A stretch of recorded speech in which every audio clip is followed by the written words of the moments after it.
Всем здрасте, всем привет. Lords Allure. Это своеобразная игра под авторством Рубеки, где нам в качестве андроида предстоит исследовать мегаструктуру в поисках Игра вас удивит, задушнит, снова удивит, по итогу поймает в свою ловушку и разочарует. Но вам это даже понравится. Но как же так? А вот об этом я и хочу рассказать. Lords Allure это... атмосферный сюжетный платформер от первого лица с оригинальной механикой скалолазания и осовремененной ретро 3D графикой. И когда закончили с зачитыванием описания со Steam, давайте перейдем к зачитыванию страниц со Steam.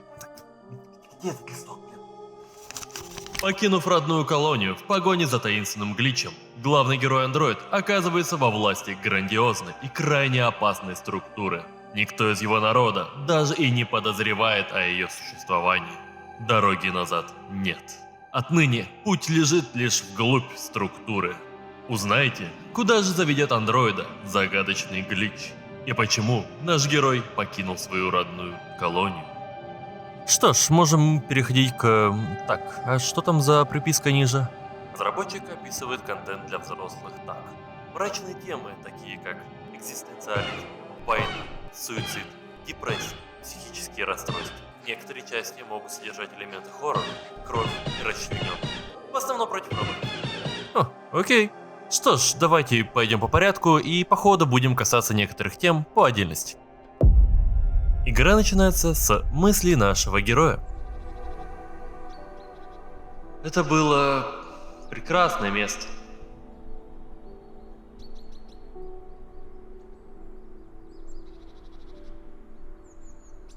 Но я все равно чувствовал себя в ловушке.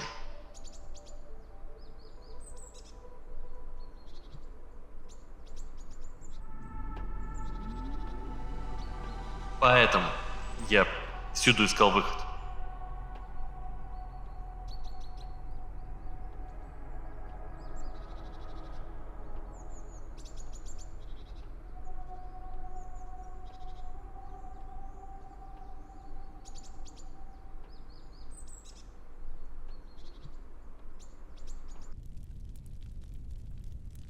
И во время путешествия по окраинам моей родной колонии оно нашло меня.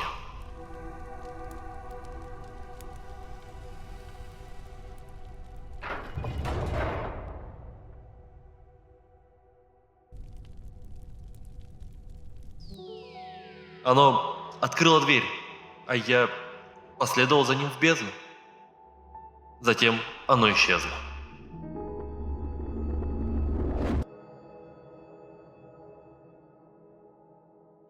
Я потерялся здесь 253 года назад.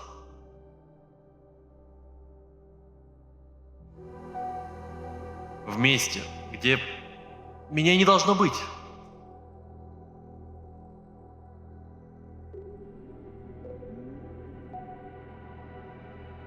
Мне нужно снова найти призрака, пока не иссякло мое энергетическое ядро. Это все, что у меня осталось. Дороги назад нет. Проходим тесные коридоры, которые по сути являются обучением. Прыгаем в трубу. И, наконец, вот она, мегаструктура. А точнее, первая локация, в которой мы окажемся, под названием «Стена». Пока что у нас нет кирок, но уже игра подкидывает нам интересные моменты. Тут у нас как будто есть развилка на два пути. Движение направо выглядит как самое очевидное направление, и явно, что нам туда и надо. Но мне стало интересно, а что же находится там слева? О, нашлась сова. Подогревая свою любопытность, я решил все-таки посмотреть, что там. А там, по сути, ничего. Тупик, с которым я ничего не смогу сделать. Но подождите, сверху тропа, и, возможно, каким-то образом я смогу туда попасть. Я попал туда. Там находится запись о том, что стена сделана из-за легкого, но достаточно плотного материала. А также непонятно и невозможно понять, каким образом и как давно оно было построено. Ну да ладно. Пора бы и нам раздобыть инструмент для преодоления этой мегаструктуры. Забираемся по балкам, которые чуть ли не указывают нам направление. Совершаем рисковый прыжок и находим андроида-наблюдателя, который разбился здесь много лет назад. А из-под его костюма растет какая-то странная плесень, будто гниль, разъедающая его изнутри. О, Кирки! Шух-шух-шух-шух-шух-шух-шух. Шух-шух-шух-шух-шух-шух-шух-шух. Так, чтобы это видео не длилось несколько часов, я не буду пересказывать свое прохождение вот так вот в деталях, а постараюсь очень вкратце рассказать основной сюжет, останавливаясь только на важных и интересных моментах. Не факт, что у меня получится, но я попытаюсь. Вот так вот. Забрав Кирки, мы продвигаемся дальше за Гличом, но по пути замечаем новую точку интереса и из любопытства добираемся туда и находим записи, из которых узнаем, что другой андроид потерялся здесь 673 лет тому назад. 204 из которых он провел в этой трубе, подключенный к какому-то источнику питания. При этом играл в прошлые игры Рубики. Но из-за невозможности дальше исследовать мегаструктуру, он решил, что пора узреть основание структуры. Вот. Точно, путеводный глич. Пробираемся дальше и натыкаемся на трубу, из которой идет мощный ветер, мешающий нам пройти дальше. Что ж, надо решить эту головоломку в очень больших кавычках и найти выключатель, последовав за кабелем. И что забавно, при первом прохождении я понимал, что мне по итогу надо в эту трубу. Но мне было интересно, есть ли тут какие-нибудь секретки. И пошел осматривать все вокруг. Первым делом я нашел выключатель, так и не узнав, что там был сильный поток ветра, который мешал мне пройти. Вот так вот. Пройдя по трубе, выходим к какому-то обрыву. Пропрыгав по обломкам и прочитав в терминале с обилием мониторов, что обилие мониторов неэффективно. Ладно. Выходим к большой трубе, на которой сидит Глич-сова, и на которую мы не можем взобраться. И что же делать? О, а с тех выступов, кажется, можно спрыгнуть на трубу. Лезем. Запрыгнув на огромную трубу, мы продолжаем идти. А если вы такой же нетерпеливый, как и я, то пропрыгивать. И выходим на мегатрубу. Окей, проблемка. Нам надо спуститься ниже, перепрыгнуть через обрыв, но сильный поток ветра будет нас сбивать. Ага. Поднимаемся, выключаем, перепрыгиваем. Проблема решена. Идем дальше, мимо каких-то труб, и видим армированное стекло, через которое нам никак не попасть. А за ним зелень, природа, жизнь. Возможно, мы увидели ее впервые спустя 253 года. И возможно, видим в последний раз. О, сова! Пройдя по трубам, нам предстоит залезть по обшивке сферы, охраняющую эту живую экосистему. Балансируем по краю обшивки и прыгаем в проход, который подозрительно похож на какой-то мусорный сброс одной из сфер.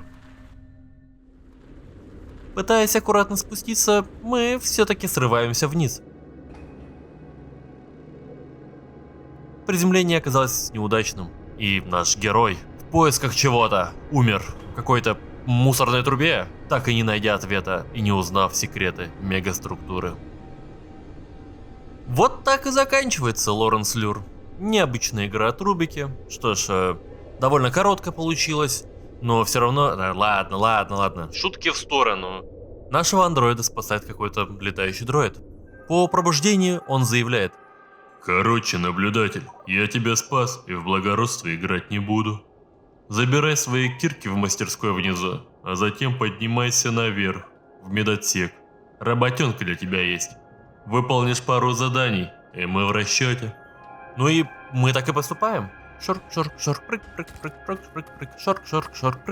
шорк. Поднявшись в медотсек, видим какого-то больного, зараженной этой странной плесенью, наподобие той, что мы видели ранее. Ну, тут дроид и затирает. Короче, любознательный ты наш. Расклад такой-то. Ладно, простите. Ладно, простите. Дроид рассказывает: у нас тут последний наблюдатель, и он заболел опасной инфекцией. Помоги найти цветок плесени, чтобы я мог создать лекарство. А я протяну мост к канализационным туннелям. Кажется, туда улетело нечто странное, что тебя интересует. Ах да, возьми модификацию, чтобы удобнее было перемещаться здесь. Таким образом, мы получаем задание «Шнырь курьера». Найти цветок, доставить к дроиду и валить дальше. И при этом получили возможность отскакивать от ровных стен. Да, раньше мы так не умели. И да, от ровных стен это тоже важно. Что ж, мы на втором уровне под названием «Поврежденный биом». Да, это только второй уровень. Из 8. А особенностью этого уровня является его дикая вертикальность. И то, что внизу почти все заражено плесенью. Она для нас не опасна, но лишний раз показывает внутреннее гниение этой, кажется, бескрайней мегаструктуры. Ладно, погнали. Вниз, вниз. Берем лопасти для фуникулера, спускаемся ниже, берем цветок, поднимаемся, вставляем лопасти, катимся на другой остров, поднимаемся по колонне, по верхам добираемся до дроида. Молодца! Лайк, одобряю. О как. Затем бежим обратно, вниз, переходим через мост и оказываемся у расщелины в мегатрубе, в которую мы и проходим. Следующий уровень – канализационные туннели. Первое, что мы видим – разрушенный лагерь и огромная щель, через которую проходит свет. В лагере лежит производитель факелов. А что он? Он создает источники света. Логично. Но тут и так есть свет, и... мне же не придется... Да, особенностью этого уровня является кромешная темнота, с которой придется справляться малоконтролируемыми факелами, которые так и норовят куда-нибудь скатиться. Ну, ничего, как-нибудь спущусь, и все будет хорошо. О, сова! Она указывает на какой-то лифт, который поможет нам спуститься вниз, но он не работает, видимо, придется искать другой путь. Так, а что там за место? Так, подождите, мне же не придется? Придется. Да, я не договорил. Особенностью этого уровня является кромешная темнота и узкие пещеры. Да, конечно, там иногда попадаются освещенные места и более открытые пространства, а помимо ограниченности пространства в этих пещерах, можно случайно пойти по неверному пути и заблудиться. Так что, добро пожаловать в клаустрофобический ад. И знаете что? Это довольно интересный опыт, который играет на контрасте. До этого мы перемещались по бескрайним просторам, пробираясь по огромным структурам. А сейчас мы заперты в каменной кишке, словно косплей спелеолога. Но да ладно, продвигаясь дальше, мы находим оставленную кем-то запись. Надпись на стене «Дыра». Еще дальше находим другие признаки того, что тут уже кто-то был, в виде оставленных запасов и веревки. Двигаясь дальше, находим какую-то огромную трубу. Нам явно наверх. Забравшись наверх, пройдя дальше и найдя новые ориентиры, мы находим загадочные надписи, говорящие о каких-то секретах. И труп со следами уже знакомой нам плесени. Возможно, он потерялся, и у него закончились припасы. Да так, что он обезумел и решил закончить страдания на своих условиях. Что ж, жаль этого добряка, конечно. А мы же в своем уме и двигаемся дальше. Спустя небольшое расстояние мы находим огромный рычаг.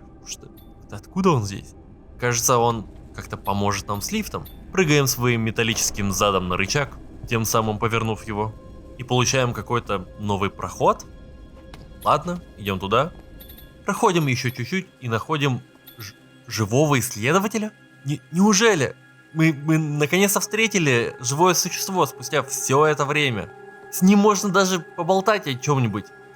Но просканировав его, мы узнаем, что смотрим на уже мертвого исследователя со сломанной ногой, а этому скелету уже более 150 лет, но как же, вот он, живой сидит перед нами, байки травит. Может, если получится пробраться к нему поближе, получится поговорить. И вправду, только скелет. Видимо, и наш персонаж начал сходить с ума. Ладно, надо продолжать двигаться вперед. Ползем дальше по туннелям и выходим к месту с лифтом, откуда мы и начали наше погружение по этим лабиринтам. Но зато теперь лифт работает и поможет нам спуститься вниз. Прыг-прыг-прыг. Прыг-прыг-прыг. И вот мы оказываемся в трубе. А пройдя чуть дальше, внезапно включается свет. И начинается момент, где нужно как можно скорее пробежать препятствие. Справедливости ради, можно особо и не торопиться. Потому что мощнейший поток воды, который сносит все на своем пути, движется довольно медленно. Но стоит нам дойти до выхода из этого туннеля, поток хлынет с огромной силой. Ну, а нам остается только двигаться дальше. Пройдя по туннелям, мы оказываемся в каких-то белых постройках, словно коридоры храма, в которых стоят огромные статуи. Завернув за угол, замечаем потоки чистой воды и яркий свет в конце этого туннеля. Что ж, движемся вперед и оказываемся в новом уровне. Древняя цистерна. А именно так называется этот уровень, который опять подарил мне внезапный контраст. После этих узких коридоров и огромных высот, с которых боишься упасть, нам будто говорят: «Йоу, зачилься, полюбуйся величественными постройками и статуями, зацени немного лора этого мира. Что-то там про святого, что-то там про глаз, что-то там про кокон, и просто двигайся вперед за твоим другом совой. А если не хочешь двигаться, просто активируй платформу, она сама тебя поведет вперед. Позже я вообще тебе дам модификацию, которая позволит тебе быстрее передвигаться и дальше прыгать. В конце тебе надо будет аккуратненько спуститься вниз и спокойно дойти до конца уровня. Вообще класс, да?»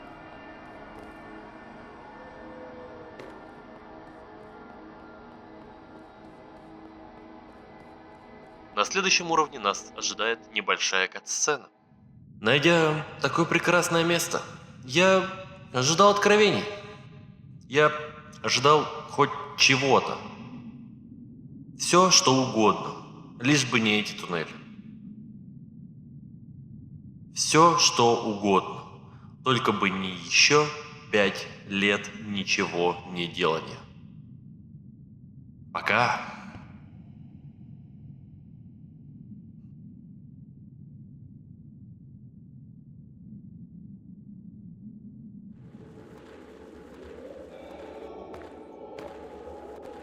Да, особенностью этого уровня является постоянный спуск вниз над пустотой, по каким-то обломкам проводов и металла, постоянно находясь на грани, боясь разбиться от падения.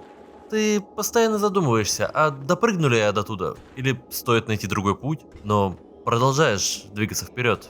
Все дальше и дальше, погружаясь в эту кроличью нору. А спускаясь вниз, мы обнаружим живых андроидов. Это беженцы из города? Здесь рядом есть город? Поняв, что мы пришли не с хорошими вестями, они явно расстраиваются, но все равно предлагают остаться. Но мне надо двигаться дальше. Продолжая лавировать по узким балкам над пропастью, мы выходим к двери с фонарем. Это странно, но дальше мы находим какой-то пропускной пункт, за которым находится железнодорожная станция. Жаль, конечно, что не получится прокатиться на поезде, потому что пути разрушены. Но нам остается только взобраться вверх и пойти по вентиляционным шахтам. Проходим по ним и оказываемся в Подгороде. Возможно, это самое живое место из тех, что мы видели до этого. Потому что, глядя на эти дома, ты представляешь, что еще недавно здесь жили люди. Также тут мы встречаем еще нескольких андроидов, которые расскажут, что здесь произошло. Но тут без сюрпризов. Снабжения нет, много погибших, так еще и реактор, который снабжал энергией это место, разрядился. А, видимо, староста этого поселения заперся в библиотеке и пытается найти решение сложившейся ситуации. Ладно, пора двигаться дальше. Используем наш производитель факелов, чтобы подпитать реактор. Да, он внезапно так может. Видимо, потому что факелы очень радиоактивны. Идем к открывшейся двери, где встречаем андроида без некоторых конечностей, который говорит, что жители без дедушки, староста этого поселения, как без рук. Окей, идем дальше. Пробираемся по проводам вдоль стен и приходим в библиотеку, где одиноко сидит староста, склонившись над книгами. Из диалога с ним узнаем, что в колонии живут андроиды, которые все еще нуждаются в органической пище. Из-за чего, по незнанию, они воровали снабжение у другой колонии на протяжении многих поколений.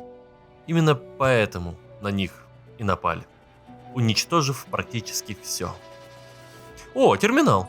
Подключившись к нему, мы получаем новую способность – дэш в направлении прицела.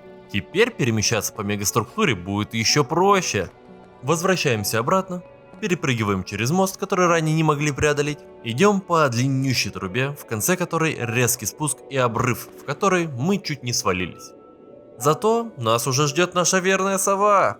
И глобально в этой части уровня ничего сюжетного не происходит. А мы просто следуем за совой, то поднимаясь, то опускаясь, при этом преодолевая огромные расстояния.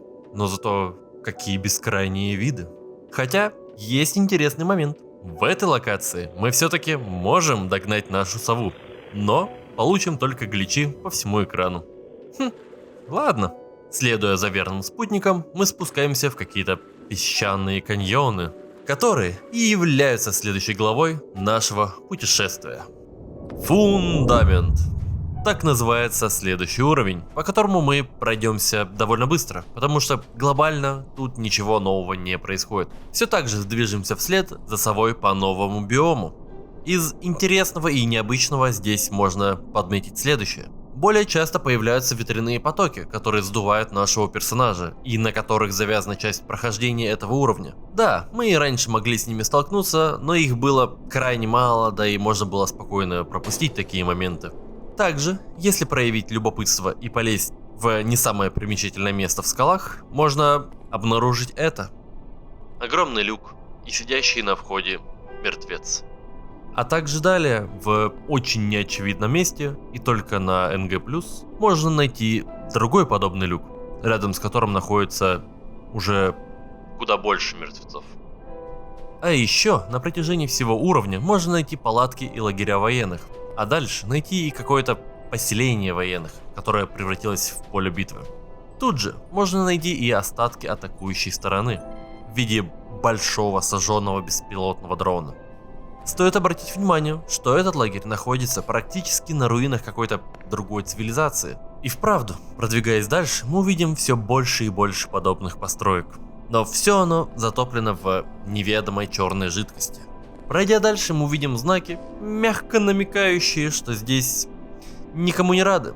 А сразу за ними мы видим разлом, в котором находится огромная машина, предназначенная для посадки, выращивания и сбора урожая, питающее поселение, в котором мы не так давно были. И в какой-то степени именно она, это величественное сооружение, стала яблоком раздора для разных поселений. Но теперь все разрушено.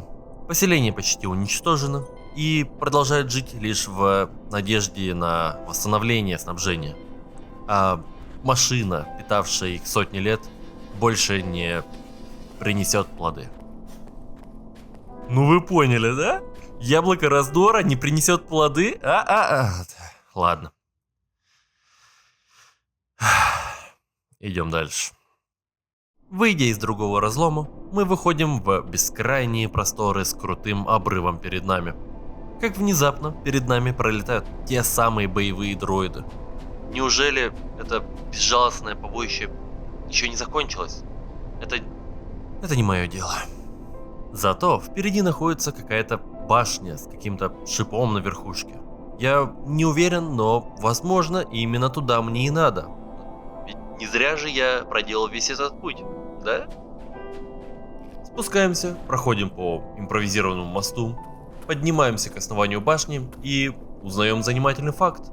Эту башню обдувает сильнейший ветер, и стоит встать на его пути, тебя сразу же сдует, что в несколько раз усложняет взбирание по этой дырявой конструкции. Ну, это ничего, ведь что не сделаешь на своем пути ради достижения цели. Но перед подъемом мне стало интересно, что это за штука, похожая на дырку, которая закрыто пробкой. Древняя печать, вырезанная из скалы. Omnes venient. С латиницы переводится «все придут». Допустим. И вот тот шип, кажется, находится прямо над этой печатью. Что ж, мне остается только взобраться, прыгнуть на шип и вслед за ним спуститься ровно в этот туннель.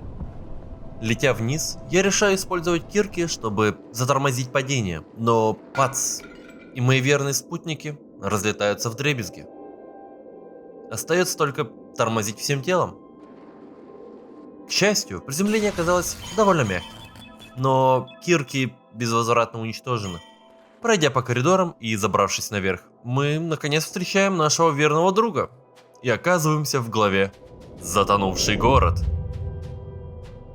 Все, ребята, поздравляю, мы на финишной прямой, мы в эндгейме, окей?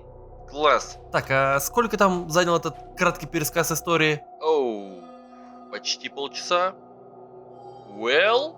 Оу, ну, вы молодцы и заслужили награду, но получите ее только где-то под конец. А пока что, не знаю, можете подписаться на канал, на мою телегу, везде подписаться, сами попробовать эту игру. Ладно, затонувший город — это очень странное место.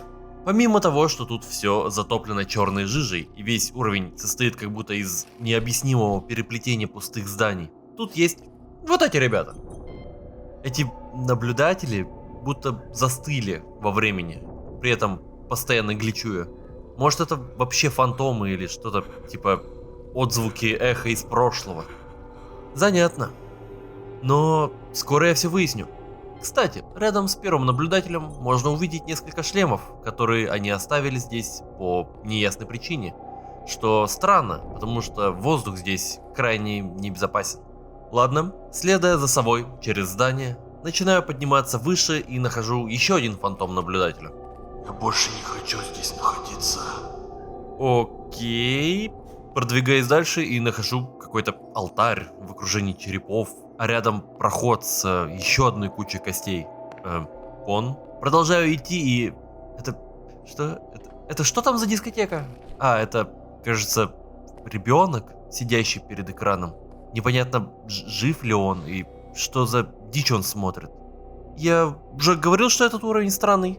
Окей, спускаюсь вниз, а тут фонтан с кристально чистой водой, но вода содержит высокую концентрацию смертоносных грибковых спор, а также другой скрюченный фантом, стоящий перед какой-то статуей.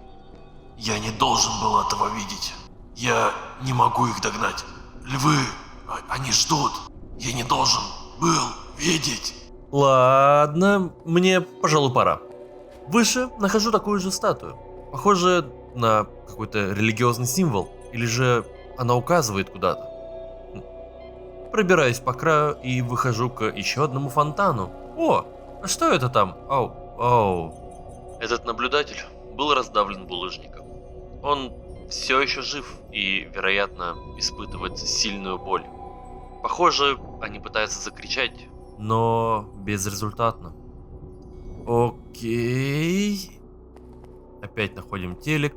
Выше еще одного фантома. С воздухом что-то не то. Дышать все труднее и труднее.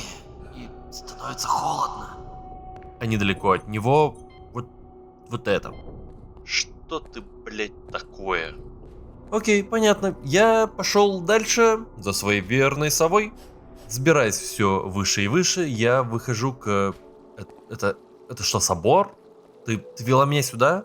Это здесь я найду свои ответы?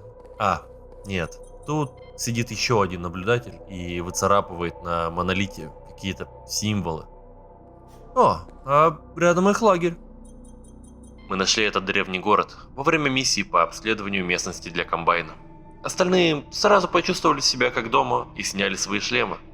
А затем безумие охватило их одного за другим. Нас осталось лишь трое. Мы заметили свет, зияющий сквозь трещины. Он притягивал нас. Мы ходили по непонятным улицам, разбивали лагеря в переулках и пили здешнюю воду, позволяя этому месту войти. Я еще не сдался. Я не сниму свой шлем. Я буду продолжать идти к свету. Я пишу это, чтобы сохранить мою память, мои мысли в целостности и мою душу невредимой. Это место пытается вытянуть из меня душу. Остальные пытаются вытянуть из меня душу. Ох, мне пора идти дальше. Но прежде чем я перейду к предфинальной речи, вот еще несколько интересных моментов, с которыми я столкнулся на этом странном уровне. Например, вот этот симпатяшка. Почему это происходит со мной? А еще, помните, я удивлялся вот этой штуке? Так вот, он еще нормуль, красавчик даже. А это, что за неведомая херня? Боже, что за странь тут происходит? Возможно, этот странный и необычный андроид нам подскажет. Ни у кого из нас не было шансов. Тут только страдания. А, вон, теперь-то все понятно. А еще в небе висит какой-то знакомый огромный глаз, который я, видимо, игнорирую. Кстати, а помните, я говорил, что я не особо терпеливый, но довольно любознательный. При этом прохождение заняло уже более 5 часов. Так вот. Блять, я заебался. Уже битый час я бегаю по этой мегаструктуре, а на последних уровнях почти ничего не происходит. Зато локации стали еще больше и сложнее. Все время находясь на грани жизни и смерти. А на этом уровне, ну пиздец, блядь. Не всегда видишь, куда тебе прыгать. Так и еще, ну конечно. На таких тоненьких все надо делать. Ой, ты на пару кадров ранее нажал дэш? Все, респаун. В какой-то момент ты уже до автоматизма доводишь эти движения. Но тебя начинают душить ебучей репетативностью. Прыг-прыг, прыг-прыг, прыг-прыг, прыг-прыг, прыг-прыг, прыг-прыг, прыг. Ля, почти поднялся. Еще чуть-чуть и наконец-то мои страдания уже закончатся. Сука! Да сколько еще можно? Сколько еще подниматься? А ты хули пялишь?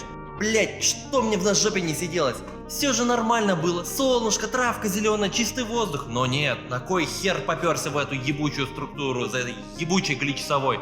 А главное, ради чего? А я не знаю. Также я не понимаю, зачем я решил сделать ролик по этой игре. Набить руку, чтобы сделать более крутой ролик. Сценарий же надо писать, а я никогда с текстом не работал. Да и кому эта писанина нужна будет? Лучше бы пошел заниматься своей работой, за которую тебя платят. Но что-то засвербило, и ты пошел рассказывать про малоизвестную игру, где только и надо, что куда-то двигаться с абсолютно неясной целью. Прыг-прыг, вверх-вверх, вниз-вниз, да сколько можно, а? О, неужели? Кажется, я куда-то пришел. Огромные ступени и да, все-таки именно сюда меня и вела сова. Но что это? Тот самый глаз, который встречался на протяжении всего моего путешествия. А это, видимо, тот самый последний наблюдатель. Но что это за устройство? И что за хрень здесь происходит на мониторе? Надо проверить.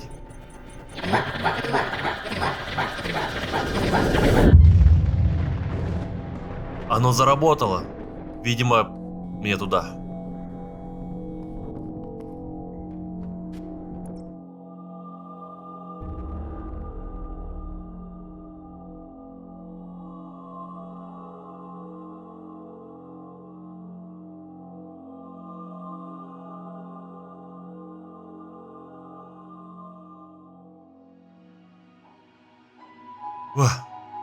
Где я? Место выглядит знакомым, будто из такого места я и начал свое путешествие. Но тут даже лучше. Прям какие-то райские сады. Что-то тут не так. Почему тут есть эта чертова плесень? Неужели и рай может гнить? Наблюдая за этим гноем, начинаешь задаваться вопросами. Неужели это все, что есть? Все выглядит стабильным, но это не так. Все может обрушиться в любой момент. Все может начаться с ошибок всего нескольких людей. Даже с моих собственных. Даже воздух враждебен. Он может уничтожить изнутри. Ничто и никто не выживет. Есть красота в том, чего могут достичь великие цивилизации. Почему структура допускает так много страданий? Почему мы так жестоки друг к другу? Кто построил это место? Что они скрыли в глубинах? Что находится за пределами структуры? Если это снаружи вовсе. Почему мы не можем узнать?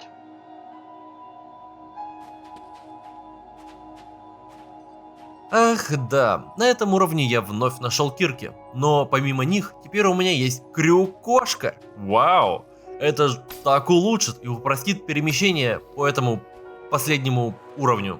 Но хотя бы есть время освоиться и более-менее привыкнуть к ней, прежде чем приблизиться к главному сгустку плесени.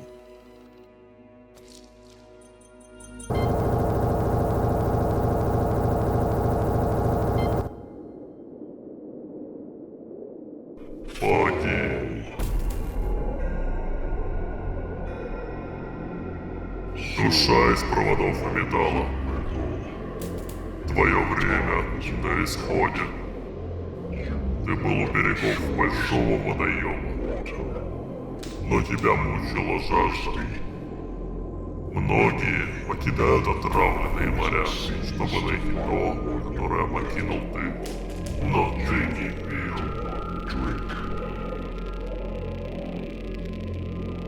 Вместо этого ты последовал за светом в черной реке в поисках понимания.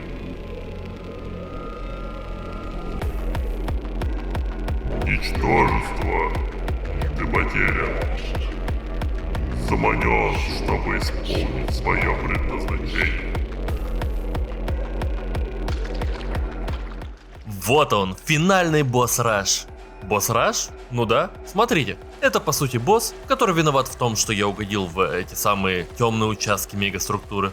А это забег по этому безумному, гниющему и постоянно меняющемуся лабиринту. В попытках выбраться отсюда и уже наконец-то обрести свободу. А под какую драйвовую музыку все это происходит? Может, не самую классную, но довольно движниковую и подходящую для этого забега. Ведь надо очень быстро соображать, куда тебе бежать, используя все накопленные знания и умения. При этом успеваем заметить только силуэты бедолаг, которые, вероятно, тоже стали жертвами этого гадкого демона. Но вот музыка и проход начинают все сильнее искажаться, а в конце виден белый свет. Видимо, я приближаюсь к концу, где меня, наконец, ждет откровение о том, что сейчас произошло и что за чертовщина творится с этим миром. Меня-то ждет откровение, но я подумал, что, кажется, забыл рассказать о чем-то важном в этой игре. Ах да, геймплей, левел-дизайн и лор. Ну, вот эти вот вещи, из которых состоит игра. Но надеюсь, у меня получилось сохранить ваш интерес, и вы подождете еще немного, чтобы узнать, чем заканчивается эта история. Хотя, у вас есть временные метки, по которым можно сразу перейти к откровению. Так вот, геймплей. На протяжении всего ролика вы могли видеть геймплей игры, но я особо не говорил о том, как он чувствуется и ощущается. А ощущается он отлично. Ты прям чувствуешь персонажа, его вес и инерцию. И через какое-то время начинаешь понимать, куда ты можешь добраться, а куда нет. Особенно в 5 главе, когда надо прыгать вниз, все время находясь на грани того, что можешь разбиться. Правда, все равно случается. Да почему ты не зацепился? Ну блин, всего на миллиметр выше прыгнул и уже разбился. Но это происходит не так часто, и на помощь приходят навыки. Кстати, о них. По ходу сюжета нам открываются новые навыки.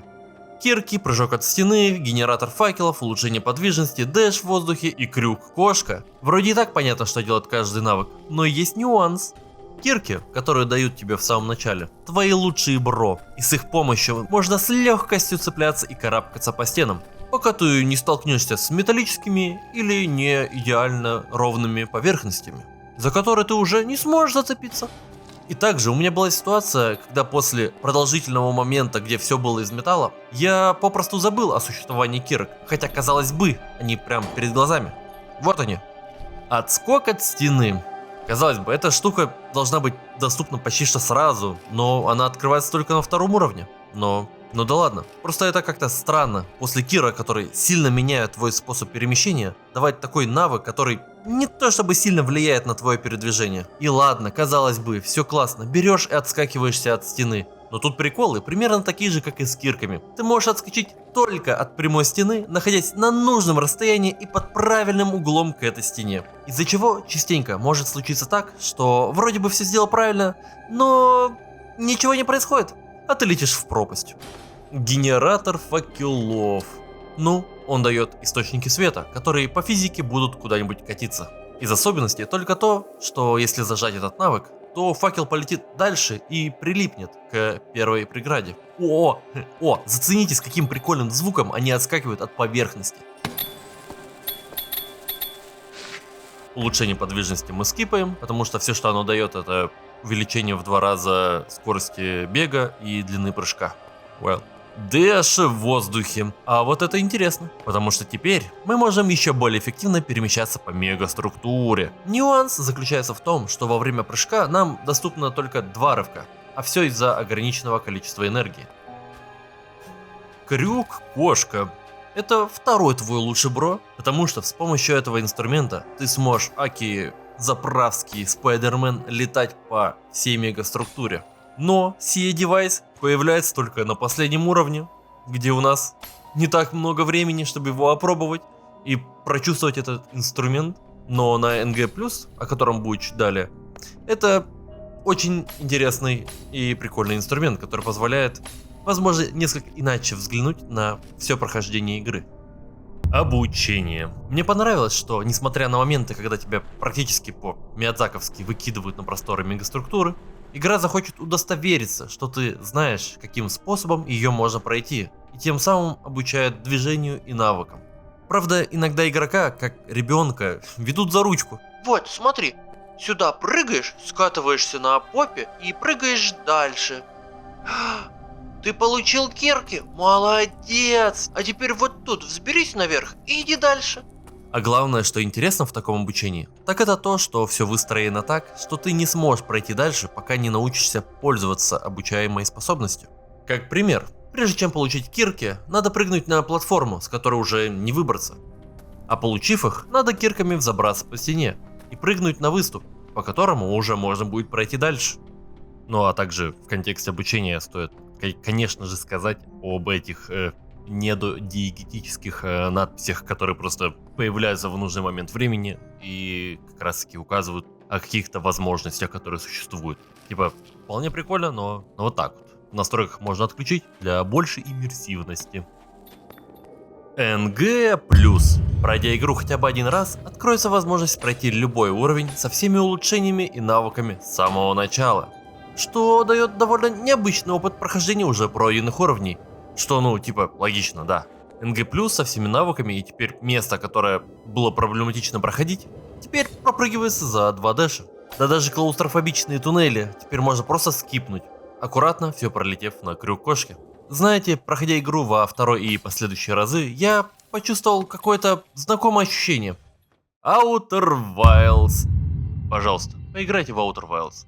Если коротко, суть в том, что игру можно пройти только один раз. Потому что прохождение заключается в том, чтобы изучать местный мир и узнать необходимые элементы пазла этой солнечной системы, которые приведут к финалу. Но один раз собрав этот пазл, ты навряд ли забудешь об этом. И при всех последующих прохождениях ты уже не будешь получать то же удовольствие, потому что путь до финала это не удивительное приключение по всей солнечной системе, а очевидная прямолинейная дорога.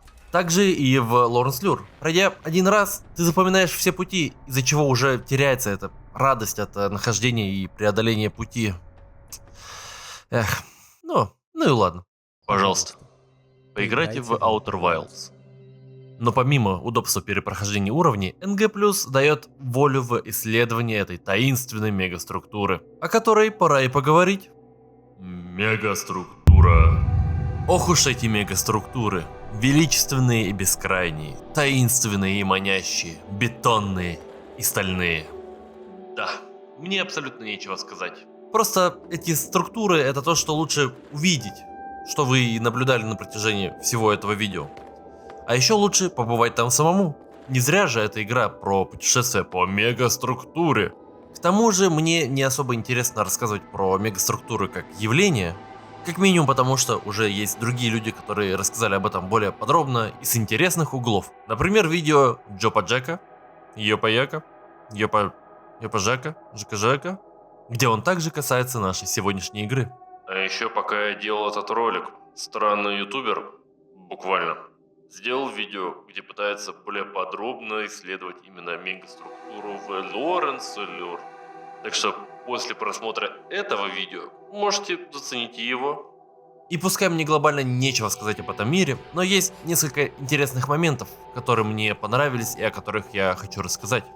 Главное, что мне нравится в этой мегаструктуре, так это разнообразие, в которой, раз я об этом говорю, ведь я уже упоминал об этом ранее не раз. Но то, что каждый уровень ставит тебя в какие-то новые, иногда неожиданные условия, вызывает восторг. Начинаешь в какой-то линейной кишке, выходишь на огромные просторы, скользишь по стенке, оказываешься в еще более вертикальном пространстве, а потом бац! Темнота, туннели. Так помимо этого, некоторые пути могут привести в тупик, что поднимает напряжение до предела. Выбравшись оттуда, оказываешься в трубе, которую надо пробежать на скорость, потому что сзади тебя поджимает поток черной жижи. Но затем оказываешься в светлом, обширном пространстве с чистой водой, что дает интересный контраст. В общем, вы поняли. А то опять какой-то пересказ получается. Также из классных штук. Это постоянное чувство, что ты такой умный, находчивый, что именно ты обманул и перехитрил игру. Вот что я имею в виду. После очевидно линейного сегмента мы оказываемся на возвышенности, с которой надо как-то спуститься. Попробую-ка здесь спуститься, вдруг получится. А потом раз, и получилось спуститься, и даже оказаться рядом с кристалликом. Из-за этого начинаешь думать: Ха! Я нашел другой путь до цели, а я просто переиграл и уничтожил. Но самое забавное, что зачастую это все так и задумано. И в игре предусмотрено, что ты, вероятно, пойдешь именно этим путем, и, вероятно, подумаешь, что именно ты нашел чуть ли не секретный проход. И в целом, да, игра дарит это чувство первооткрывателя, чтобы поддерживать интерес игрока. Но когда уже начинаешь перепроходить игру, начинаешь видеть, что тебя все это время очень умело вели за ручку, аккуратно направляя к цели. Ведь в примере, который был ранее, как же удачно сложилось, что пройдя по необычному пути, мы вышли именно к кристаллику, который здесь был размещен заранее. Кстати, из-за этого незримого направления и примерно запомнив первое прохождение, при последующих забегах начинаешь ловить флоу, медитативный поток и играть жопным мозгом. А выглядит это местами как Майнкрафт паркур для СДВГшников. Я тут, конечно, наговорил, как тут все классно и интуитивно понятно.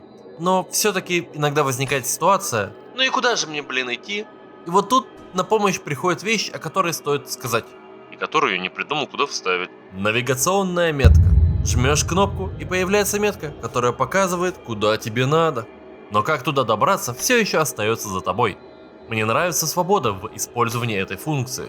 Можешь хоть каждый шаг проверять, туда ли ты идешь, а можешь и не использовать, что делает твое приключение более иммерсивным. Кристаллы. Да, вот эти вот засранцы. Они раскиданы на каждом уровне, иногда они висят в довольно заметных местах, как бы заманивая тебя найти способ добраться до них. А иногда они запрятаны так, что без гайдов не разберешься. И само наличие этих кристаллов — это классно. Они дополнительно играют на загадочности происходящего и добавляют некий элемент испытания, потому что иногда надо потрудиться и хорошо знать механики игры, чтобы получить заветный чпонь. Вы, наверное, спросите: но ведь мы же не просто так их собираем. Конечно нет. Как минимум вы получите клубничный пирог, если вы понимаете, о чем я. А как максимум вы получите дополнительные уровни с испытаниями. Вообще балдеж. Помимо доп. Активности мы получаем уровни, которые опять ставят нас в необычное положение со своими особенностями. Как пример, первый же открывающийся доп. Уровень. Нужно просто забраться наверх. Но при первом же прыжке ты понимаешь, зацеп на край платформы — абсолютно базовая возможность, которой пользовался всю игру. Здесь не работает. И чтобы забраться выше, надо использовать наклонную поверхность. И какой-то такой свой прикол есть в каждом из 8 доп. Уровней. Также стоит отметить, что помимо этих испытаний в игре есть воркшоп с пользовательскими работами. Сам я их не пробовал, но можете просто посмотреть, как сам автор игры, Рубеки, играет в некоторые из этих карт. Прямо у него на канале, да. Там еще и другие видосики есть. Можете, наверное, заценить. А еще в игре есть режим исследования, который делает некоторые уровни менее скиллзависимыми и более чиловыми, добавляя дополнительные уступы, которые спасут вашу жепу. А также с этим режимом у вас меняется финальный уровень. Вместо активного забега нужно неспешно собрать 3 части яйца и принести к алтарю. Естественно, из-за смены уровней меняется и сам финал. И по сути можно назвать это плохой концовкой, в которой мы типа проигрываем этому демону и становимся таким же, как и бедолаги, которых видели ранее. Но вот что остается неизменным, так это лор. Лор. Пу-пу-пу. Я даже не знаю, как тут подступиться. Давайте попробуем так. Представьте себе умирающий мир. Умирающий не от катаклизмов или техногенных катастроф. Не было ни ядерных войн, ни амбициозных магов, решивших разрушить реальность. Этот мир умирает потому, что пришло его время. Легенды вырождаются, герои погибают. Цивилизация обращается в прах. Свет сменяет тьму. Это мир темных душ. Мир, стоящий на шаге от забвения. Ну ладно, если без шуток, местный лор не имеет смысла. Да вот так вот. Понимаете, у нас слишком мало информации, чтобы делать хоть какие-то выводы. А если и можно, то это все из-за разряда «все гниет, умирает, надежды нет, гроб, кладбище, мегаструктура». Но при этом есть отдельные истории. Да, в их основе все еще это безнадега, но наличие которых не особо помогают пониманию общей картины. Я хочу сделать заявление. Я тупой. И зная это, я подумал, что, может, чего-то не понимаю или что-то пропустил. Из-за чего было принято решение обратиться к умнейшему существу на Земле – ChatGPT. А для этого я распаковал файлы, нашел все записи и диалоги, для лучшей читаемости скриптом отформатировал все данные, скормил все это нейронке, чтобы она разжевала и все мне объяснила. И глобально ничего нового она мне не сказала. Бла-бла-бла, разложение, бла-бла-бла, одиночество, бла-бла-бла, загадочная мегаструктура, гроб, кладбище, андроид. Если интересно, я скинул документы с анализом сюжета от разных яишек себе в телеграм-канал. Так что, не знаю, подпишись там. Да. Во-первых, вы сами сможете прочитать этот концентрат информации.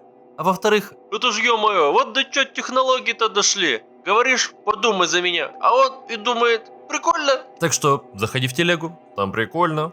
Ладно. Там будут фотки котика. А возвращаясь к сюжету, не просто так я ранее ссылался на Миядзаки. Здесь, как и в соусах, можно допридумывать, нафантазировать о данном мироустройстве. По типу «я так думаю», «мне так кажется».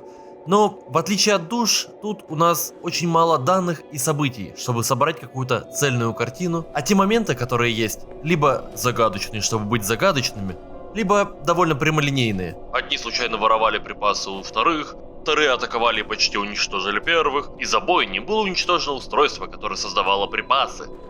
Все в жопе. Конец. И вот из-за того, что у нас не получается цельная картина, можно задаться другими вопросами. Не про что, а о чем эта игра. Возможно, в этом и есть суть. А может и нет. Возможно, вся эта загадочность служит какой-то другой цели. И вот тут мы переходим к тому, из-за чего я вообще решил сделать этот ролик. Откровение. Давайте вспомним, на чем я оборвал рассказ истории. Я был потерян в поисках чего-то, пытаясь заполнить эту пустоту, пошел в какое-нибудь новое направление, увидел сову, древний символ знаний. Прошел немалый путь за ней, чтобы быть пойманным неведомой силой. И вот, по сути, сразившись с этим демоном, я несусь на белый свет за своим откровением. И...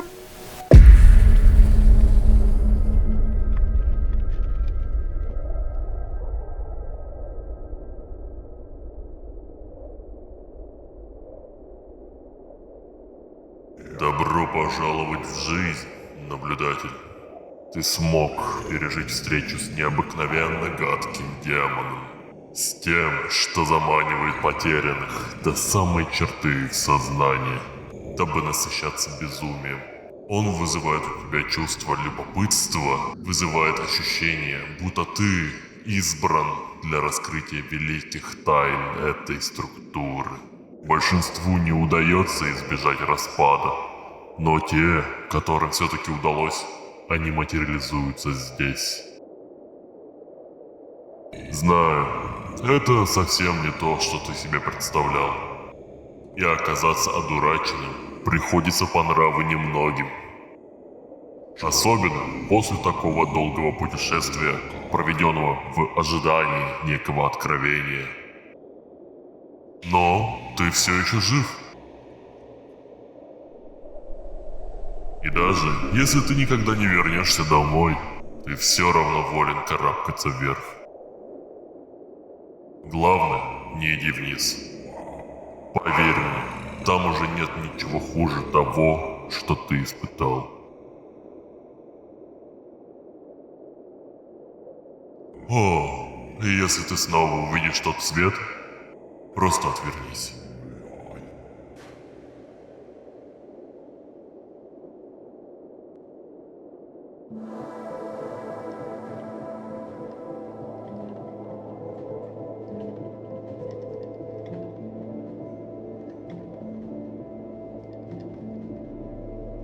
Получается, никакого откровения нет.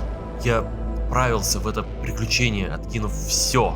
И просто был обманут каким-то демоном, глюком этой мегаструктуры. Это очень разочаровывающий опыт, который, возможно, надо пережить и осмыслить. Но знаете что? Мне это даже понравилось! Игре получилось мастерски обмануть меня, завлечь меня геймплеем и масштабом структуры, подкинуть загадочности, чтобы начать гадать о происходящем. Дать историю и объяснение, но в таком ограниченном виде, чтобы дойти до конца и узнать, что It's just a prank, bro. It's just a prank. лол, чел, ты сам виноват, что настолько вовлекся. Вероятно, именно из-за этого я так и высказывался об истории и лоре этой игры. Потому что игра как будто в первую очередь хочет вызвать у тебя интерес, а уже во вторую рассказать историю. И вообще, я решил рассказать про эту игру только потому, что она срезонировала со мной. Да, типа как резонанс в контроле, да.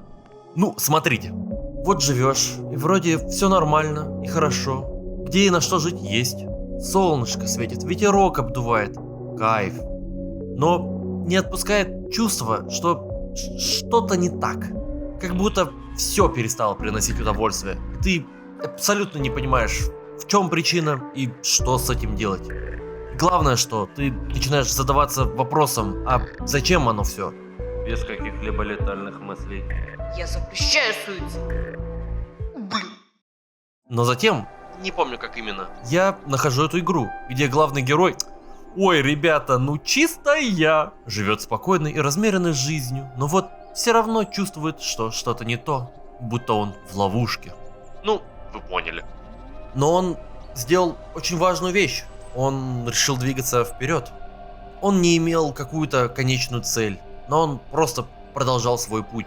А когда встретил сову, герой, так же как и игрок, увидел в этом свечении какое-то направление, какую-то цель. И из-за того, что он проявил интерес, андроид будто получает второе дыхание и с новыми силами продолжает свой путь. Но, к сожалению, мы уже знаем, что сова это всего лишь ловушка для нашей любознательности. А пережив этого демона и оставшись в дураках, приходят интересные мысли. Что вот, казалось бы, положительная черта, как любознательность и желание исследовать что-нибудь новое, может быть всего лишь ошибкой и привести к не самому приятному результату. И не по типу, а что будет, если засунуть петарду в уретру? А в каком-то более широком плане. Что если вещь, которая во все времена считалась только положительной и двигала человечество вперед, может оказаться деструктивной и наоборот приводить к деградации и разложению? И вторая, более важная мысль.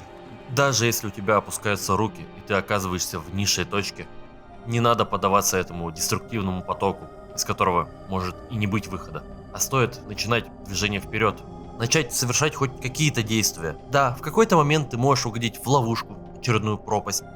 Но стоит выучить этот урок и двигаться дальше. Короче, что там это?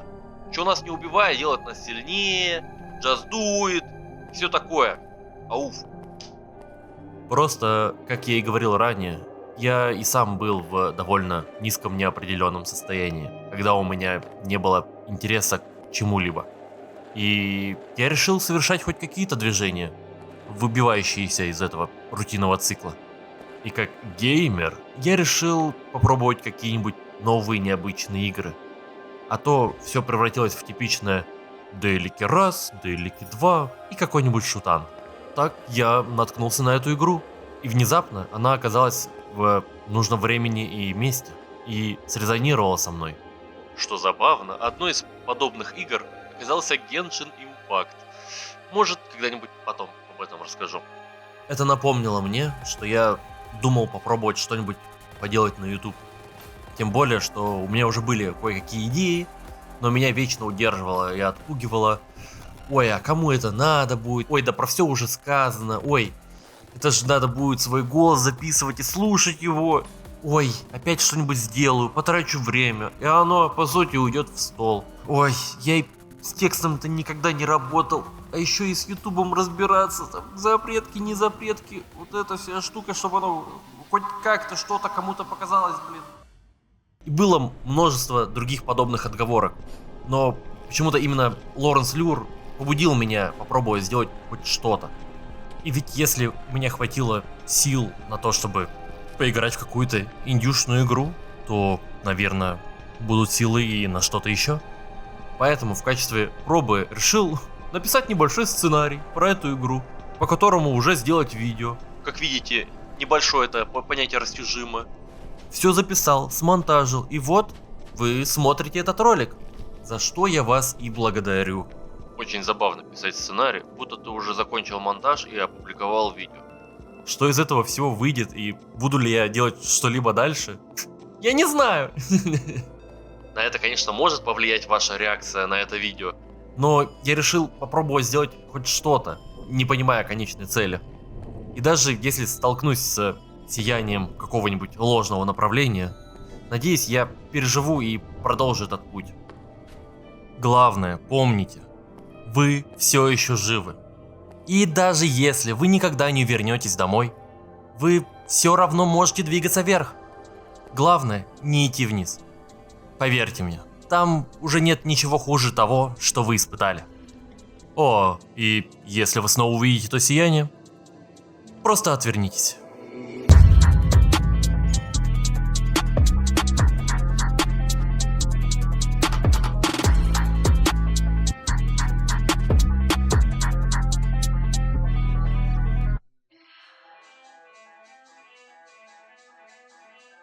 Что, думали это все? А вот да, но нет. Потому что, работая над этим видео, я совершил одну ошибку. Я задался вопросом, а кто сделал эту игру? Кто, блять, такой Рубеки? Майк Клубника – один из самых необычных представителей инди-сцены последнего времени. Этот безумный эстонец создает игры в своем специфичном стиле.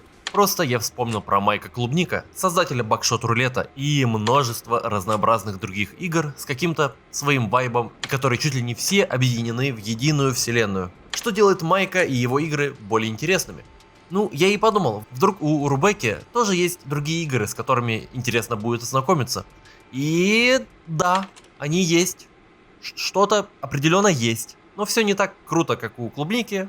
Хотя есть некоторые интересности, о которых я и хотел рассказать.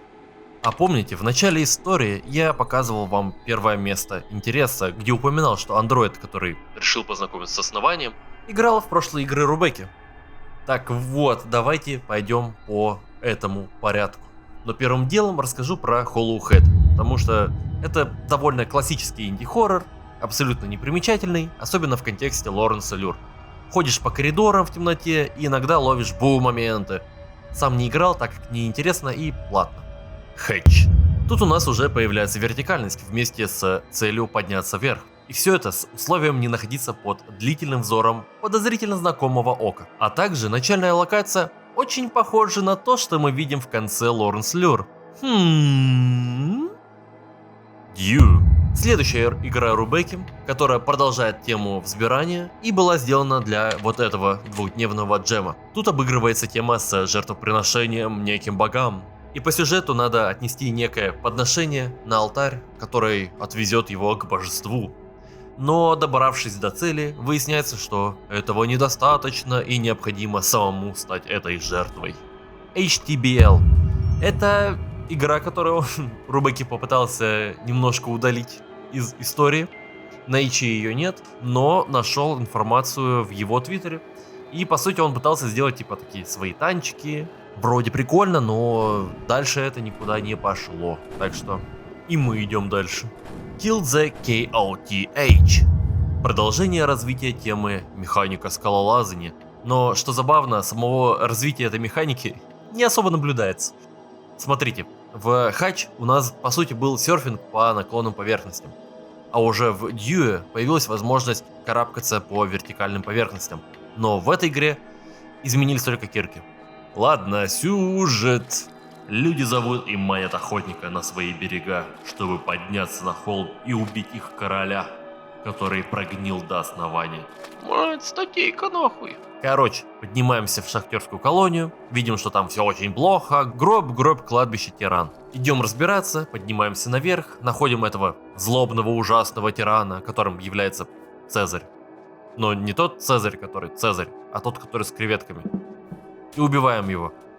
Но твист, видимо, заключается в том, что теперь мы сами становимся таким же злобным правителем, за которым придут. А KOTH в названии значил King of the Hill. Занавес. Embryo One.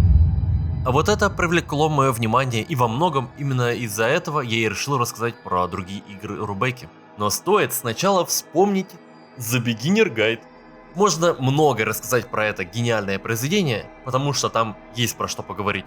И возможно, когда-нибудь потом. Но я хочу вспомнить один момент из этой игры. Вот это место.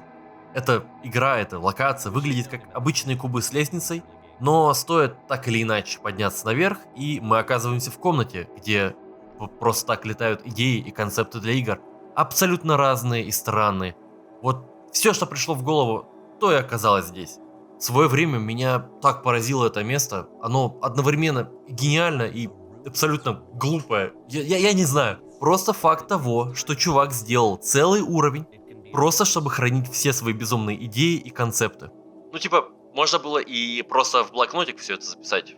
Но он сделал практически музейную инсталляцию со всем этим. Так вот, Embryo One в какой-то степени подарил мне подобные впечатления, потому что это по сути небольшой музейный экспонат, который сам Рубеки описывает так. Embryo One — это размышление о том, как я освоил разработку игр, постоянно повторяя и улучшая одну и ту же концепцию. Можно увидеть, сколько там всего лишнего и неудачного, но при этом постепенное улучшение все равно заметно. Я подумал, что будет интересно этим поделиться. Кстати, все-таки, кто такой Рубеки? Это канадский соло-разработчик, который делает акцент на мрачных темах и одержим вертикальностью. Так он сам написал себе в этой игре. И вообще, в этой игре-музей собраны билды каких-то игр, создание которых по итогу привел его к Hatch, его первой коммерческой игре. Я поиграл во все эти билды и понял кое-что важное. Я ничего не понял. А Рубеки не Майк Клубника, о как. Возможно, Клубника все как-то напрямую подает, ну типа для тупых как я. Ну, либо Рубеки не умеет разговаривать с игроком на более понятном языке. Просто в этом сборнике во всех играх мы куда-то идем, преодолеваем препятствия, происходит странь, кто-то говорит что-то депрессивное, а иногда вообще все запикселизировано в хлам, из-за чего ничего не видно. Опять же, я не отрицаю, что я не понял каких-то философских идей. Так что можете объяснить мне это в комментариях. Но в любом случае, я могу выразить только респект за создание такого некого дневника разработчика. Ладно, идем дальше. Лоренс Люр. Это своеобразная игра под авторством Рубеки, где нам в качестве андроида предстоит исследовать мегаструктуру. Ну вы поняли. Но я только хочу дополнить, что пока я делал этот ролик, вышел подкаст-интервью с Рубеки, который вы можете пойти посмотреть, и там была вещь, которая пробрала меня на хихи. Фан-факт. Один из источников вдохновения для Лоренс Люр стала игра Катерина. Живите с этим. It started off as a tower, actually, and then it sort of evolved into more. I think I kind of got the idea from a game called Catherine. Okay. Yeah. Which you probably wouldn't expect. Лоренс Люр Деннисонг. Это небольшая игра, которая рассказывает одну из историй в этой мегаструктуре. Дроид какое-то время не получал данные от своего владельца, полетел выяснить, что случилось, а случилось что-то неприятное. Бра. Опять же, игра лежит на яче, можете вполне спокойно пойти, скачать, попробовать, сами пройти, составить свое мнение, как говорится. Меганаут. Следующая игра Рубеки, которая сейчас находится в разработке. но для которой уже есть демка, которую можно спокойно опробовать. И эта игра странная. У нас уже не в меру динамичный медитативный платформер, а медленное левитирование в темноте все той же мегаструктуры. Да, по идее эта игра находится в той же вселенной, что и Лоренс Люр, но теперь, надеюсь, акцент больше сместится на повествование и историю, потому что геймплея тут, ну... Вот так вот. И уже в демке попались интересные сюжетные крючочки, которые вы можете увидеть сами, поиграв в демку. И будем надеяться, что игра успешно зарелизится и сможет подарить новые впечатления. Что забавно, помимо подкаста с Рубеки, за время создания этого ролика успела выйти вторая демка Меганаута, где нам чуть больше показали, куда все идет. Короче, зацените сами, что я тут это буду, то самое то. Или это самое, ну короче, ну то самое, которое то, или или вот это. Или подождите, или да. Короче. Так что вот как-то так. Поговорили про Лоренс Люр, посмотрели на Рубеки, пора и заканчивать. А на прощание призываю вас к какому-нибудь действию с этим видео. Именно что с этим видео. Это не является экономической рекомендацией. И всем спасибо, всем пока.